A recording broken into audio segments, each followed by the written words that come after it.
कहानी की शुरुआत में हमें एक वेपन के बारे में बताया जाता है जो इंसान के द्वारा बनाया गया अब तक का सबसे खतरनाक वेपन था। इसका नाम क्वांटम एनर्जी था, मगर वो लोग इसे मेडुसा भी कहते थे। फिर इंसानों में जंग हुई और इस वेपन का इस्तेमाल हुआ। ये वेपन इतना खतरनाक था कि इसने 60 मिनट में ही पूरी दुनिया को तबाह कर दिया। इस जंग के बाद कुछ ही लोग बचे थे। जो लोग बचे थे वो अब चलते फिरते शहरों में रहते हैं। ये शहर एक गाड़ी की तरह कहीं भी आ जा सकते हैं और इसीलिए इन्हें मूविंग सिटी भी कहते थे। जो सिटी बड़े इंजन पर थी वो छोटे इंजन वाली सिटियों को मार के का खाना और जरूरत का सामान ले लेते थे। फिर हमें एक बड़ी सिटी दिखाई जाती है जिसका नाम लंदन सिटी है। ये सिटी पुराने लंदन जैसी ही होती है। इस सिटी के अंदर सभी सुविधाएं होती हैं और ये सिटी बाकी सिटियों से बड़ी होती है, इसीलिए छोटी सिटी वाले लोग इससे डरते हैं। फिर हम एक लड़के को देखते हैं जिसने अपना चेहरा छिपा रखा था। वो दूरबीन से देखती है कि लंदन सिटी तेजी से उसके टाउन की तरफ बढ़ रही है। वो जल्दी से जाके उन सबको आगाह कर देती है। बाकी सब तो भाग जाते हैं, मगर जिस टाउन में वो लड़की होती है उसके इंजन में कुछ गड़बड़ हो जाती है। तब तक लंदन सिटी उसके काफी करीब आ जाता है, मगर फिर उसका इंजन स्टार्ट हो जाता है। फिर हम लंदन सिटी के कैप्टन को देखते हैं जिसका नाम वैलेंटाइन है। वो अपनी दूरबीन से उस टाउन को देख रहा था, तभी उसके पास लंदन का मेयर आता है। वो वैलेंटाइन को कहता है कि क्या खबर है। वैलेंटाइन उसे बताता है कि ये वेवेर का एक छोटा सा शहर है जिसमें ईंट, नमक और कोयला है। मेयर उसे कहता है कि इतने ईंधन से तो हम मुश्किल से हफ्ता ही निकाल पाएंगे, खत्म कर दो इसे। ये कहकर मेयर वहाँ से चला जाता है। फिर लंदन सिटी उस छोटे शहर पे हुक से हमला करके उसे अपनी तरफ खींचने लगते हैं और जिस तरह बड़ी शार्क छोटी मछली को निगल लेती है, वैसे ही लंदन सिटी उस छोटे शहर को निगल लेता है। ये देखकर लंदन के लोग खुश हो जाते हैं। फिर हमें एक लड़का दिखाया जाता है जिसका नाम टॉम है। टॉम को पुरानी चीजें जमा करने का शौक होता है और वो हिस्ट्री और टेक्नोलॉजी में भी महारत रखता है। फिर टॉम के पास वैलेंटाइन की बेटी क्लेथरीन आती है जो कि उस 60 मिनट की जंग पर एक किताब लिख रही थी। वो टॉम को कहती है कि मुझे जानना है कि जंग से पहले हमारी दुनिया कैसी हुआ करती थी। टॉम उसे एक छोटी सी क्लिप दिखाता है जिसे देखकर क्लेथरीन शॉक्ड हो जाती है। टॉम उसे बताता है कि इस वेपन का नाम मेडुसा है। टॉम क्लेथरीन को अपने द्वारा कलेक्ट की हुई चीजें भी दिखाता है जो मेडुसा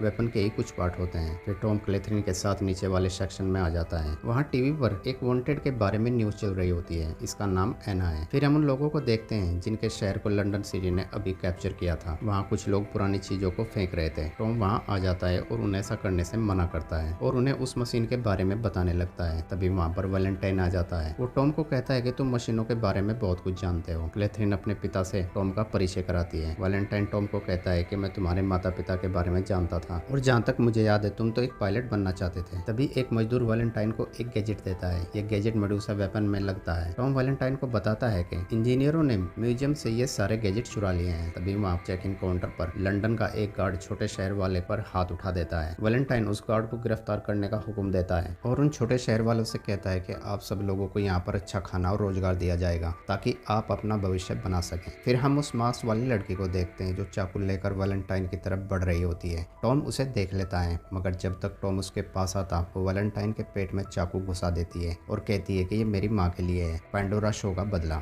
जब वो दोबारा हमला करती है तो टॉम उसका हाथ पकड़ लेता है और उसका मास्क भी हट जाता है। इस लड़के का चेहरा कटा हुआ होता है। तभी वहाँ पर गार्ड आ जाते हैं और वो लड़की टॉम के हाथ से निकलकर भागने लगती है। टॉम उसका पीछा करता है। वो लड़की भागते हुए इंजन वाले सेक्शन में आ जाती है और फिर हमें यहाँ लंदन सिटी का इंजन दिखाया जाता है जो कि बहुत विशाल होता है। वहाँ बड़े बड़े ब्लेड छोटे शहरों को काटकर उस इंजन के अंदर डाल रहे होते हैं। यहाँ हमें पता चलता है कि ये इंजन फ्यूल पर नहीं बल्कि इसकी खुराक लोहा होता है। टॉम और वो लड़की उन ब्लेड से बचते हुए भाग रहे होते हैं। तभी वो लड़की भागते हुए उस जगह आ जाती है जहाँ से इस पूरे शहर का वेस्ट मटेरियल बाहर जाता है। वो लड़की देखती है कि वैलेंटाइन और गार्ड उसकी तरफ आ रहे होते हैं। वो लड़की उस कुएं जैसी जगह में कूद जाती है, मगर टॉम उसका हाथ पकड़ लेता है। वो लड़की टॉम को कहती है कि वो यही करता है जो उसके रास्ते में आता है, पूछो उसने मेरी माँ को क्यों मारा, और कहती है कि जाकर पूछो कि हेस्टर शो कौन है। ये कहकर वो टॉम का हाथ छोड़ देती है और उस कुएं में गिर जाती है। यहाँ हमें उस लड़की का नाम पता चलता है, उसका नाम हेस्टर शो है। तभी वहाँ पर वैलेंटाइन आ जाता है। टॉम उसे सारी बात बताता है। वैलेंटाइन टॉम की सारी बात सुनकर टॉम को भी उसी कुएं में धकेल देता है। फिर वहाँ पर क्लेथरीन आ जाती है। वैलेंटाइन उसे कहता है कि वो दोनों लड़ते हुए नीचे गिर गए। क्लेथरीन वहाँ पर टॉम के दोस्त ब्रेविस को देखती है। क्लेथरीन समझ जाती है कि ब्रेविस ने सब कुछ देखा होगा। वैलेंटाइन प्लेन से हेस्टर और टॉम को ढूंढने के लिए अपने सिपाहियों को भेजता है, मगर हेस्टर टॉम और खुद को उन प्लेन की नजरों से छिपा लेती है और वो प्लेन चले जाते हैं। टॉम बेहोश होता है। हेस्टर टॉम के सारे पैसे और चाकू निकाल लेती है। तभी टॉम को होश आ जाता है। हेस्टर टॉम को वहाँ छोड़कर जाने लगती है। टॉम उसे कहता है कि उसने मुझे धक्का दिया, मेरी मदद करो। अब मेरे पास ना घर है और ना ही मैं कभी जमीन पर आया हूँ। दरअसल टॉम जब से पैदा हुआ है वो सिर्फ अपने घर लंदन में ही रहा है। हेस्टर उस पर बहुत गुस्सा होती है। वो टॉम को कहती है कि 6 महीने लगे मुझे लंदन शहर पहुँचने में। मेरे पास एक ही मौका था वैलेंटाइन को मारने का, जो तुम्हारे तुम्हारी वजह से गवा दिया। ये कहकर हेस्टर वहाँ से जाने लगती है। टॉम हेस्टर से विनती करता है और कहता है कि तुम मुझे मेरे घर लंदन तक पहुँचा दो, फिर मैं तुम्हें कभी अपनी शक्ल नहीं दिखाऊंगा। हेस्टर समझ जाती है कि वैलेंटाइन ने टॉम के साथ भी गलत किया है और वो मान जाती है। टॉम हेस्टर के पीछे पीछे चल पड़ता है। फिर वैलेंटाइन लंदन सिटी के चर्च में आता है जहाँ बहुत ज्यादा सिक्योरिटी होती है। इस जगह सिर्फ वैलेंटाइन ही आ सकता है। दरअसल वैलेंटाइन अपने सीनियर से छुपाकर किसी सीक्रेट प्रोजेक्ट पर काम कर रहा होता है। वैलेंटाइन वहाँ एक लेडी से मिलता है जो कि साइंटिस्ट है। वो लेडी वैलेंटाइन से कहती है कि मैंने सुना है कि आज आपके साथ एक हादसा हुआ है। आपने बताया नहीं कि पेंडोरा शो की एक बेटी भी है, वो मुसीबत बन सकती है।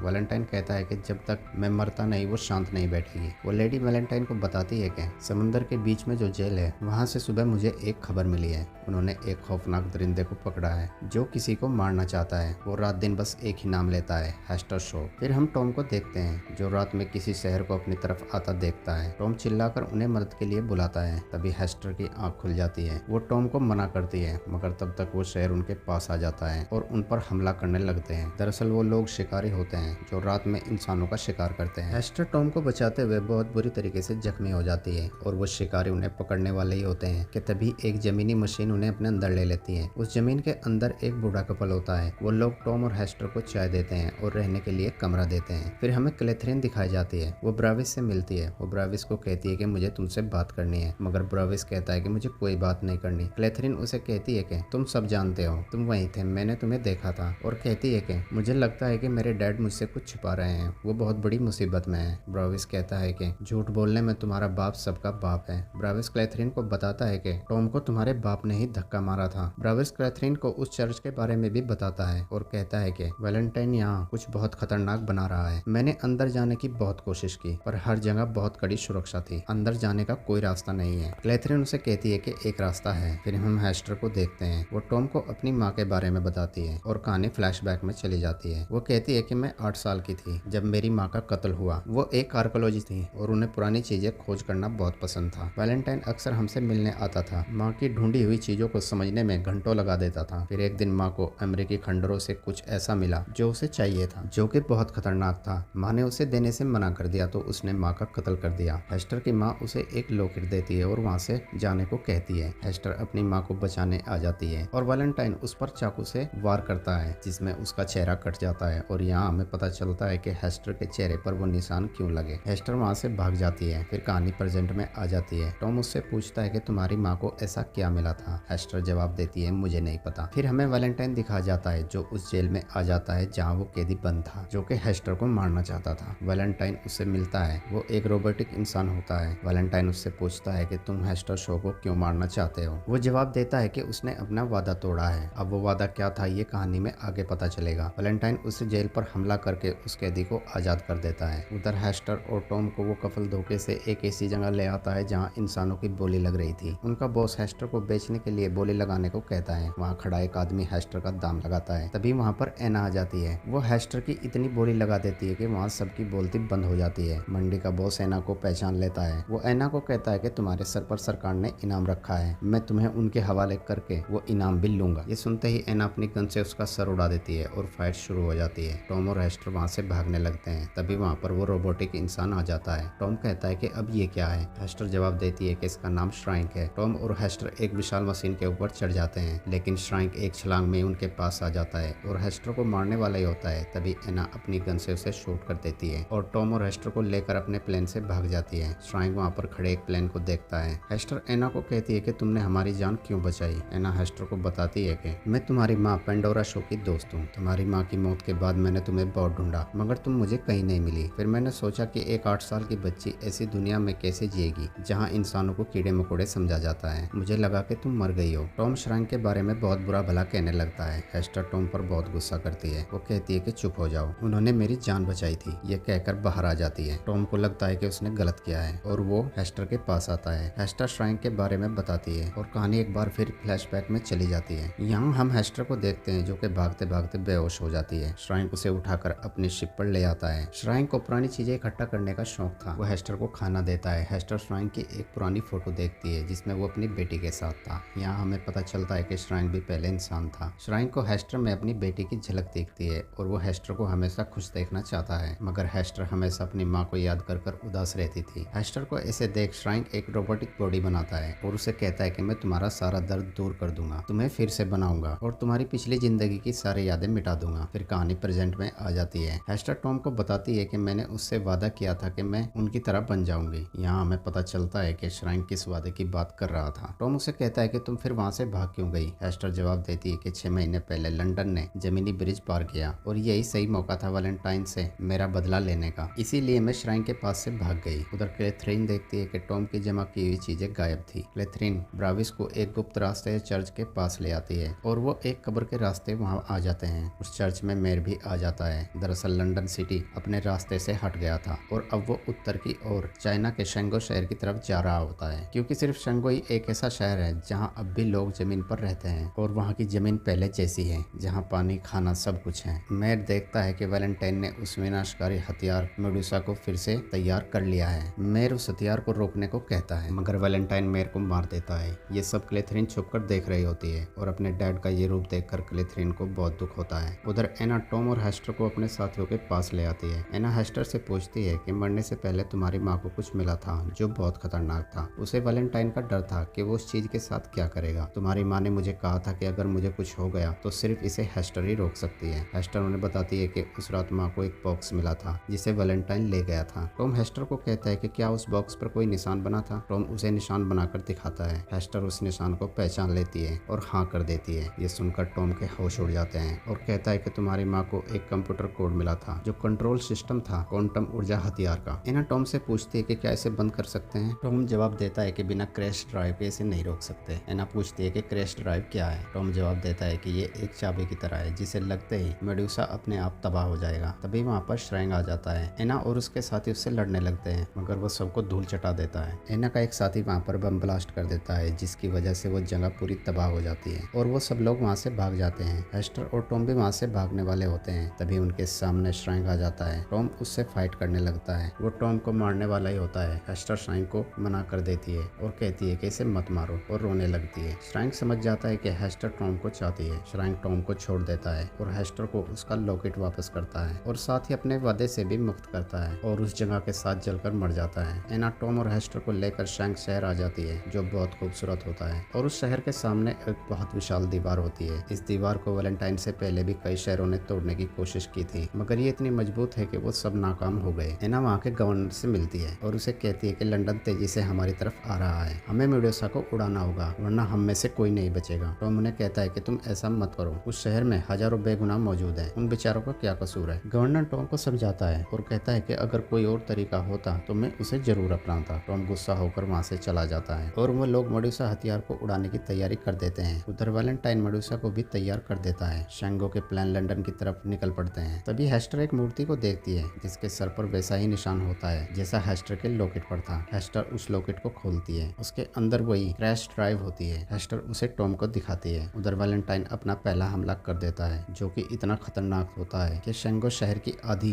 दीवार खत्म हो जाती है। उस दीवार के सारे सैनिक मर जाते हैं। टॉम एना को वो क्रैश ड्राइव दिखाता है और कहता है कि हमें लंदन जाना होगा। एना बिना देर किए अपनी टीम के साथ लंदन के लिए निकल पड़ती है। तब तक वैलेंटाइन उस दीवार पर दूसरा हमला कर देता है। वो लोग लंदन सिटी के ऊपर आ जाते हैं। लंदन सिटी के ऑटोमेटिक वेपन उन पर हमला करने लगते हैं मगर वो सबको खत्म करके लंदन में घुस जाते हैं। एना टॉम को अपना प्लेन देती है और चर्च के अंदर आ जाती है और वैलेंटाइन पर हमला करती है और उन दोनों में फाइट शुरू हो जाती है। उधर हेस्टर मेडुसा के कंप्यूटर के पास आ जाती है और उस क्रैश ड्राइव को उसके अंदर लगा देती है। तीसरा हमला होने में बस 10 सेकंड ही बाकी थी मगर हेस्टर उसे बंद कर देती है। उधर एना को वैलेंटाइन मार देता है। वैलेंटाइन बाहर आ जाता है। बाहर वैलेंटाइन की बेटी क्लेथरीन खड़ी होती है। वैलेंटाइन अपनी बेटी से कहता है कि हमें यहाँ से जाना होगा, हम दोनों बच सकते हैं। क्लेथरीन कहती है किससे, आपका हथियार तबाह हो गया और दीवार अब भी खड़ी है, आप जीत कर भी हार गए। वैलेंटाइन कहता है कि अभी तुम मुझे जानती नहीं हो, वो दीवार जरूर गिरेगी। दरअसल वैलेंटाइन ने एक और प्लान बना रखा था उस दीवार को गिराने का। उसने लंदन सिटी के इंजन के सारे पायलटों को मार दिया था और इंजन की ब्रेक फेल कर दी थी ताकि इंजन सीधा उस दीवार से जाके टकराए और वो दीवार गिर जाए। क्लेथरीन अपने डैड की बात सुनकर सीधी इंजन की तरफ दौड़ती है। वहाँ वायरलेस पर टॉम क्लेथरीन से बात करता है। क्लेथरीन टॉम को सारी बात बताती है। टॉम क्लेथरीन को नीचे का दरवाजा खोलने को कहता है। क्लेथरीन उस दरवाजे को खोल देती है और टॉम उस दरवाजे के अंदर घुस जाता है और उस इंजन को ही उड़ा देता है। उधर वैलेंटाइन वहाँ से भागने वाला होता है। तभी हेस्टर वहाँ आ जाती है और दोनों में फाइट शुरू हो जाती है। हेस्टर वैलेंटाइन का चेहरा काट देती है। टॉम उन दोनों को देख लेता है और अपना प्लेन लेकर हेस्टर के पास आ आ जाता है। हेस्टर टॉम के प्लेन पर कूद जाती है। तभी टॉम वैलेंटाइन के प्लेन पर एक मिसाइल से हमला कर देता है और वैलेंटाइन नीचे गिर जाता है और लंदन सिटी के नीचे आके मर जाता है और लंदन सिटी दीवार में टकराने से पहले ही रुक जाता है। लंदन के सभी लोगों को शैंकशायर पना देता है और टॉम और हेस्टर भी एक दूसरे को अपना लेते हैं और यहाँ हमारी मूवी का एंड हो जाता है।